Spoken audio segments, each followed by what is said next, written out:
Alright, we good? Good. How's that? Good? Alright. What do you mean I look gay? I'm 15 years old and I race for a racing team and I don't even race. Let me break it down. Back in August of 2024, I signed with my very first racing team and I don't even race. Now you guys are probably thinking, how the hell is that even possible? Well, when I signed with this racing team, they knew what they were getting themselves into because I don't race. Now, I'd never tell people that I race for a racing team. And I race for a racing team. Okay, I kind of said it in the beginning of the video, but that was just so I could correct myself. Like, it was part of it, okay? I always tell people that I ride for a racing team. Sometimes I don't even say racing team. I just ride for a team, AOT Racing. Now, the reason why I don't race, or the reason why I probably won't ever race, is because I don't have any tracks near me. I live in SoCal, and California is pretty much dying, let's be honest. It's pretty sad, I'm not gonna lie.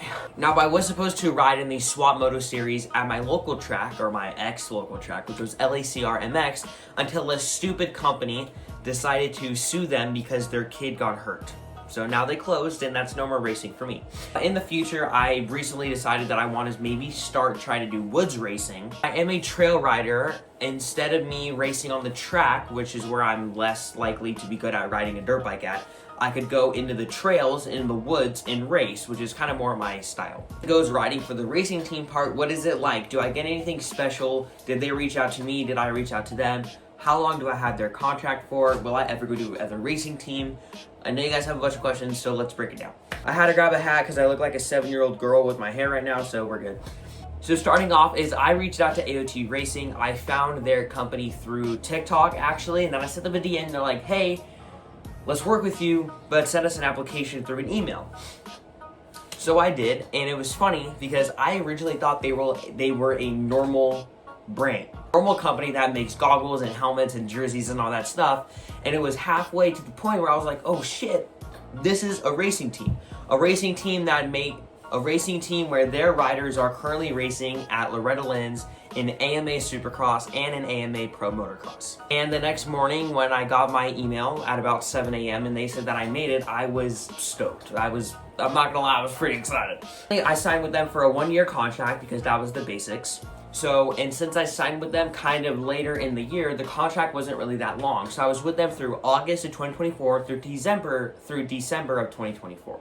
Once December of 2024 came, I decided to do another 1 more year contract, which was January through 2024 through December of 2024. Once January of 2025 started, I decided to do another 1-year contract. So January 2025, December of 2025. Now, since the year is already almost over, which is so crazy to think about, we only got like 4 more months left. I definitely want to be with this racing team for a while, so instead of doing another 1-year contract, I recently just signed a 2-year contract with AOT Racing. My contract is, do I get paid to ride for them? Absolutely not. The closest thing I get paid to ride with them is I get a discount code that is just for me. So whenever I need new gear to go ride on my bike, I could just go on their website, pop in my code, and then I get a discount. How much is the discount? I'm not gonna lie, I don't even know.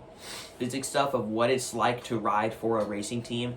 It is just the same as if you didn't ride for a team, except in your bio you can say you ride for a team, which I don't know. I think it's pretty cool. No? Alright. A question that I got asked a few times is, will I ever leave AOT Racing to go to another team, or have I even thought of it yet? And yes, I have thought of it, because one company I was interested in, and another company was interested in me. And I literally had both of the contracts right in front of me, and I decided to put those contracts in the trash, and then I emailed AOT Racing, and we just signed a 2-year contract, which I think is kind of cool. Is it easy to get on a racing team? I would say kind of, like, yes, maybe. The thing that a racing team would look for is just you want to have a decent following, and obviously you don't want to be an amateur rider. You don't want to just be a beginner coming off of a 110 pit bike. They want someone that's kind of experienced. Now, I'm not saying I'm no Hayden Deegan, because I'm definitely not. But I have been riding for 6 years, so I definitely do have experience that they would want me to have. And yes, AOT Racing knows that I don't race, and they know that I just ride for them instead of racing for them. Now, the conversation on how that happened, I was actually on my way home from the beach, and they were emailing me back and forth, one of the people that worked there, and they were saying, hey, so do you race or no? I was like, I'm planning on racing in May of next year, and it never happened. So they're like, oh, okay, just let us know. And then after when I found out that I wasn't racing, I sent a message like, hey, I'm not going to race. Can I still ride for you guys? And they're like, you know what? Sure.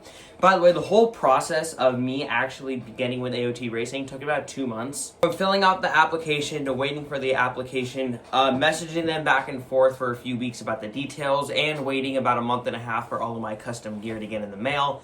It took a little bit for everything to finally set in place. Back to the main part of this story, or of this whole video, is what is it like riding for a racing team? Again, it is the same thing as if you didn't ride for a team at all, except the fact that you can say you ride for a team, which, like I've said, I think is pretty cool. Earlier in the video, I did say that when I messaged them about me wanting to work for them, I thought it was just a normal company that makes jerseys and goggles and stuff like that. I didn't know it was an actual racing team. Now, if I never planned on racing, I would have been like, you know what, I'm not even gonna message them. But I did plan on racing, so I followed through with it.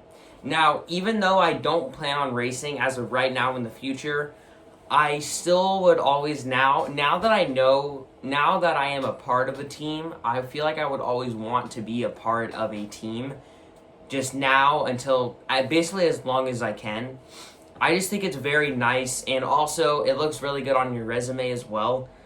If you guys are like me and you take your content creation very seriously and you're writing very seriously, and you message a lot of sponsors and you message a lot of companies about sponsorships, I recommend making a resume, and you being able to say that you ride for a racing team, especially a bigger racing team, it's going to look very good and clean on your resume.